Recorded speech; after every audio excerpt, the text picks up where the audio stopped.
ఇప్పుడు మనం కాకినాడ జిల్లా ప్రతిపాడు నియోజకవర్గం నగర పంచాయతీ ఎలక్షన్లో క్వారీ కాలనీ వద్ద ఉన్నాం. అయితే ఈ యొక్క క్వారీ కాలనీ వద్ద ఈరోజు ఉదయం 11 ఆ సమయానికి ఒక్కసారిగా మంటలు ఎగసిపడి నడికొప్పును అంటుకొని 2 పూరిళ్ళు దగ్ధమైనాయి. అయితే 2 పూరిళ్ళు ఒకే కుటుంబానికి సంబంధించిన తండ్రి కొడుకు కుటుంబాలు.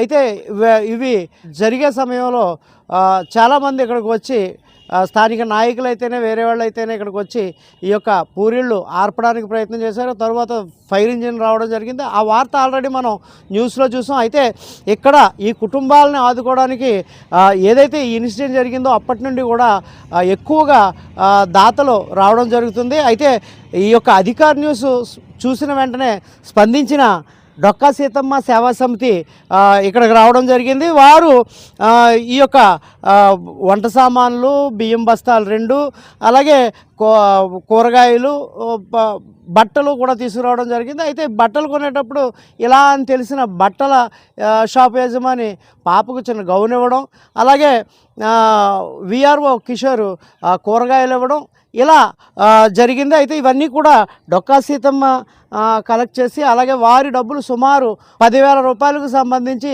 ఈ యొక్క డొక్కా సీతమ్మ చారిటబుల్ ట్రస్ట్ వారు చారిటీని చాటుకుంటూ ఒక 10,000 రూపాయలు సామాన్లు కూడా ఇవ్వడం జరిగింది. అలాగే కుటుంబానికి మరింత ఆదుకోవాలి. కారణం ఏంటంటే 2 ఇళ్ళు మనం చూస్తున్నాం కట్టు బట్టలతో మిగిలిపోయారు. కనీసం వీళ్ళు ఏ బట్టలు అయితే ఉన్నాయో అయ్యే బట్టలతో మనం ఈ బాధితులను చూస్తున్నాం.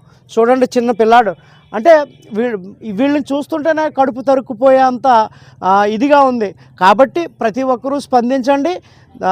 దయాద్ర హృదయాలు ఎవరైనా ఉంటే వారు వీరికి సాయాన్ని అందించండి. ఎందుకంటే కనీసం ఈ రోజుల్లో చిన్న రేకు షెడ్ వేసుకున్న ఎంత ఇబ్బందికర వాతావరణాలు ఉంటున్నాయో మనం అందరం చూడవచ్చు. దీన్ని గుర్తెరిగి చాలామంది చారిటీలు చేసేవారు, వివిధ స్వచ్ఛంద సేవా సంస్థలు, అలాగే విప్లవ నాయకులు, అలాగే రాజకీయ పార్టీలు ఇవన్నీ ఉన్నాయి. వీరందరూ కూడా అంటే ఏలేశ్వరం చుట్టుపక్కల గ్రామాలు, ఏలేశ్వరం మండలానికి సంబంధించిన గ్రామాలు ఇటువంటివి జరిగినప్పుడు మన అధికార న్యూస్లోనే చెప్పాం. ఇటువంటివి జరిగినప్పుడు చాలా చక్కగా స్పందించి వారు చారిటీని అందిస్తుంటారు. ఈ కోవలో వీళ్ళు కూడా ఈ యొక్క చారిటీని అందించడం జరిగింది. దీనికి మనం ఏదైతే డొక్కా సీతమ్మ మెంబర్ ఉన్నారో ఆయన అడిగి తెలుసుకుందాం. చెప్పండి, ఇవాళ ఈ యొక్క కార్యక్రమం చేయాలని మీకు ఎందుకు అనిపించింది? అందరికీ నమస్కారం అండి. కాకినాడ జిల్లా ప్రతిపాడు నియోజకవర్గం విలాసం నగర పంచాయతీలో ఈరోజు మధ్యాహ్నం కరెక్ట్గా 12 గంటలకి నేను ఆటో నడుపుకుంటూ ఇలా జడ్డిగడ వెళ్తున్నాను. చూడగా 2 ఇళ్ళు చాలాగా ఎగరంగా మంటలు వచ్చేస్తున్నాయి. ఈరోజు మధ్యాహ్నం చాలా తీవ్రంగా ఎండ ఉండటం వల్ల కరెంటు స్టార్ట్ అయ్యి పూరీలు 2 బాగా దగ్గమవే. వీళ్ళు చాలా నిరుపేదలు, రెక్కడితే కానీ డొక్కడిన మా మానవులు జనాలు. అస్సలు వీళ్ళకి ఇంట్లో బట్టలు కానీ ఏ వస్తువు కూడా మిగలకుండా మొత్తం అన్నీ పూర్తిగా దగ్గమైపోయాయి.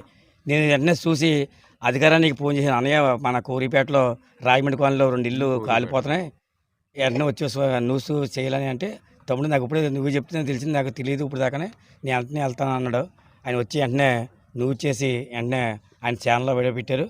వెంటనే మా డొక్కా సీతమ్మ సేవా సమితి తరపున మాకు తోసిన కాడికి బియ్యం, కూరగాయలు వండుకోవడానికి కొన్ని సామాన్లు ఆర్థిక సహాయం, అలాగే ఈ చూసిన వారు ప్రతి ఒక్కరు కూడా వీళ్ళకి ఎంతో కొంత సాయం చేసి ఈ 2 ఇళ్ళకి వాళ్ళకి కొద్దిగా ఏదో ఇల్లు ఉన్న నాకు రేగి షెడ్లో మామూలుగా ఇల్లు ఏ కట్టేవాళ్ళని ప్రతి ఒక్కరు చూసి, ఇంకా సంస్థలు చాలామంది ఉన్నారు, వచ్చి వాళ్ళకి ఆర్థిక సాయం చేస్తారని మనస్ఫూర్తిగా కోరుకుంటున్నాం.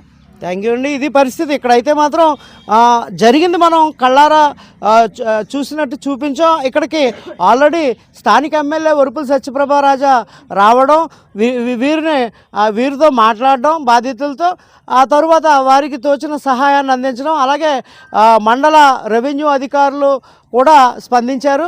వారు కూడా వీరికి ఎటువంటి ప్రోత్సాహకాలు అందుతాయనేది కూడా త్వరలోనే తెలుపుతామని చెప్పారు. స్థానిక ఎంఆర్ఓ కూడా రావడం జరిగింది. అలాగే ఫైర్ స్టేషన్ వారు ఒక్క 15 నిమిషాల్లో ఇక్కడికి రావడం అంటే అది మామూలు విషయం కాదు. వాళ్ళు కూడా ఇక్కడికి వచ్చి వెంటనే ఆర్పడం జరిగింది. కానీ కట్టుకున్న బట్టలు ఉన్నాయి, వాటితో నిరాశ్రయులు అయిపోయారు. దీనికి సంబంధించి ఉదయాన్నే మనం రాయుడు చిన్న ఇక్కడ కౌన్సిలర్ 1వ వార్డు కౌన్సిలర్ ఆయనతో మాట్లాడించడం జరిగింది. ఉదయం మీరు ఇక్కడికి వచ్చేసరికి ఏం జరుగుతుంది, ఎమ్మెల్యే గారికి ఎవరు ఇంటిమేట్ చేశారు? గోపి గారు ఫోన్ చేసి చెప్పి ఇల్లు కాలిపోతుందని గంటల గారు ఫోన్ చేశారు. మేడం గారు 1వ వచ్చి వీళ్ళకి సాయం చేశారు. ఇప్పుడు వీళ్ళు సాయం చేస్తున్నారు కదా, డొక్కా సీతమ్మ చారిటబుల్ ట్రస్ట్ వారు సాయం చేస్తున్నారు కదా, మీకు ఏమనిపిస్తుంది? చాలా మంచిదే కదండి ఇలా సాయం చేయడం, ప్రతి ఒక్కరు వచ్చి ఇలా సాయం చేస్తే కోరుకుంటున్నాను. ఓకే, ఇది పరిస్థితి మనం చూసాం కదా.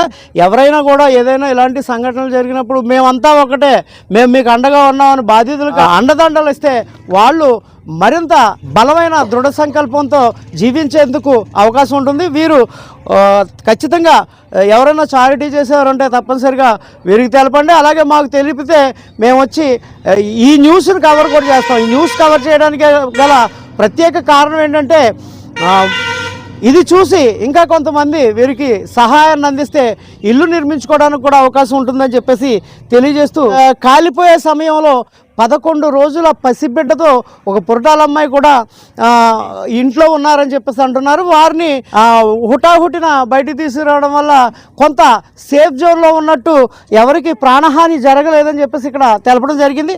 అలాగే మరో డొక్కా సీతమ్మ మెంబర్ ఉన్నారా, ఆయన అడిగి తెలుసుకుందాం. చెప్పండి, ఈ యొక్క కార్యక్రమం మీరు ఏ విధంగా చేస్తున్నారు? అందరికీ ముందుగా మా నమస్కారం అండి. మేము డొక్కా సీతమ్మ సేవా సమితి స్థాపించి ఇటువంటి కష్టం ఎక్కడున్నా మా దృష్టికి మాకు వస్తే మేము మాకున్నంతలో మేము సాయం చేయగలుగుతాం సార్. ఎలాగా తెలిసింది ఇక్కడ? మాకు ఇలాగ అతికారి న్యూస్ వారు చేశారు. ఆ న్యూస్లో చూసి మేము బయటికి రాడితే తమ్ముడు ఇలాగ పలానా దిక్కుని జరిగింది అని చెప్పడం జరిగినతో సరే అని మనం అక్కడికి మన మానవ సేవ ఏదో మన వంతు మన సాయం చేద్దాం పదండి వెళ్ళొచ్చని వచ్చాం సార్. అది ఇప్పటికే మీరు ఎంతవరకు ఆర్థిక సాయాన్ని? ఆర్థిక సాయం ఒక 10,000 రూపాయలు మేము మా తరపు నుంచి మేము సాయం చేస్తున్నాం సార్. వాళ్ళకి కట్టుబట్టలు కానీ, గిన్నె ముంతలు కానీ, బియ్యం కానీ, అలాగే వాళ్ళని ఇచ్చే అవసరం వస్తే ఏమన్నా కొనుక్కుంటారని ఒక్కో కుటుంబానికి ఒక 1000 రూపాయలు ఇవ్వడం జరుగుతుందండి. అదండి. ఇంకా ఎవరన్నా సాయం వచ్చి అన్ని రకాలుగా కష్టాల్లో ఉన్నారు ఇవాళ వాళ్ళు, మేము ఉన్నామని భరోసా వాళ్ళకి ఇచ్చి వాళ్ళకి ఒక ధైర్యం, ఒక విధానం చెయ్యాలండి. అది. Okay, thank you. ఇది పరిస్థితి మనం చూసాం కదా. ఇక్కడ డొక్కా సీతమ్మ చారిటబుల్ ట్రస్ట్ ఎలా చేశారో అలాగే కర్మ వాళ్ళు కూడా ఈ వార్త చూసిన వారు, అలాగే ఆ నోట ఈ నోట తెలుసుకున్న వారు ఇక్కడికి వచ్చి ఈ కుటుంబాన్ని ఆదుకోవాలి, ఈ కుటుంబానికి చేయూతనివ్వాలి. మనం ఇచ్చే ప్రతి పైసా కూడా 2 కుటుంబాలను నుంచోపెట్టే ఒక వ్యవస్థ అవుతుందని చెప్పేసి ప్రతి ఒక్కరికి తెలియజేసుకుంటూ, ఇలా మరీ ముఖ్యంగా మన ఏలేశ్వరం, అలాగే ఏలేశ్వరం చుట్టుపక్కల ఉన్న ప్రాంతాలు, ఏలేశ్వరం మండలానికి సంబంధించిన గ్రామాలు, వీరు ఎప్పుడు కూడా ఆర్థిక సాయం చేయూతనివ్వడంలో ఒక పేరుంది. ఆ పేరుని నుంచోబెట్టుకుంటూ జరిగిన మరుక్షణమే ఇప్పటికే ఎమ్మెల్యే సత్యప్రభ, అలాగే కొంతమంది దాతలు రావడం జరిగింది. ఇప్పుడు డొక్కా సీతమ్మ చారిటబుల్ ట్రస్ట్ వారు రావడం జరిగింది. ఇలా ఇంకా వచ్చేవాళ్ళు చాలామంది ఉన్నారు. కానీ కేవలం ఈ గృహోపకరణాలే కాకుండా వాళ్ళకి ఒక నిర్మించుకోవడానికి వీలుగా కొంత వారికి ఆర్థిక సహాయాన్ని కూడా చేస్తే బాగుంటుంది అని చెప్పేసి అధికారి న్యూస్ ద్వారాగా తెలియజేసుకోవడం జరుగుతుంది. కేవలం 2 పూరిళ్ళే కదా తగలబడిపోయినాయని మనం అనుకుంటున్నాం. కానీ ఆ పూరిల్లో ఉదయం బాధితులు చెప్పినప్పుడు మేము పూర్తిగా పట్టించుకునే పరిస్థితి లేదంటే హడావుడిగా వార్త చేయడం జరిగింది. ఆ పూరిళ్ళలో LCD టీవీలు 2, అలాగే ఒక ఫ్రిడ్జు, అలాగే డబుల్ కాట్ మంచం, అలాగే బీరువా, నిత్యం తొడుక్కునే బట్టలు, కొంత నగదు, ఇలా అన్నీ సుమారు 12 లక్షల రూపాయలు సంబంధించి ఆస్తి నష్టం జరిగి ఉంటుందని చెప్పేసి ఉదయమే అంచనా వేయడం జరిగింది. కాబట్టి ఎవరైతే లోకల్గా దయాద్రోహ హృదయాలు ఉన్నారో చెయ్యి కలిపి వీరికి చేయూతనివ్వాల్సిందిగా కోరుకుంటూ కెమెరామెన్ రాము శ్రీనుతో అధికార్ న్యూస్.